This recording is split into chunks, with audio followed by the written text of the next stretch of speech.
Сәлем достар, сіздермен Let's Cook KZ арнасы бүгін сіздерге сырты мінекей осылай кітірлеп тұратын өзі жұмсақ пирожки рецептін ұсынамын. Видео қызық болса, оны соңына дейін қарап, менімен бірге дайындаңыздар.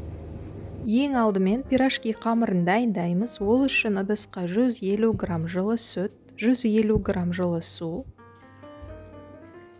және 50 грамм ерітілген сары май құямыз. Сонымен қатар тұз, қант және ашытқы саламыз. Және тұз бен қант ерігенше барлығын араластырамыз.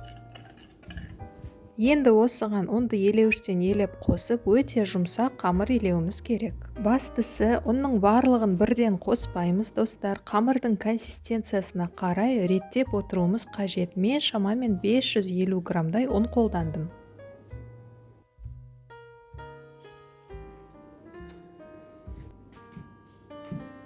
Мінекей достар, қараңыздар, қамыр әлі де қолға жабысады, бірақ мен ұн қоспаймын. Қазір қамырдың бетіне және ыдыстың шеттеріне кішкене сұйық май жағып, бетін жауып, жылы жерге шамамен 1-1,5 сағатқа көтерілгенше қоямын. Ал ол уақытта өзіміз салмасын дайындайық. Ол үшін қайнатылған картопты пюре етіп езіп аламыз.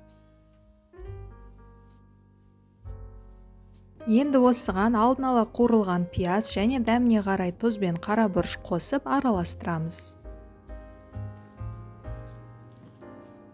Осымен салма дайын достар, қамырда көтерілді. Енді қамырды тең бөліктерге бөлеміз. Бастысы, бөліктердің тым үлкен болмағаны абзал, себебі пісу барысында қамыр өсіп, пирожки өте үлкен болып кетуі мүмкін. Мінекей осындай кішігірім етсеңіздер болады. Менде жалпы 26 дана шықты. Енді бұлардың әрқайсысын домалатып, одан кейін бетін жауып, 10 минутқа осылай қалдырамыз. Уақыт өткесін әр домалақты оқтаумен осылай үлкейтіп аламыз. Бастысы достар, шеттерін жұқалап етіп жайған дұрыс. Ал енді салмадан салып, шеттерін мінекей осылайша бүгеміз.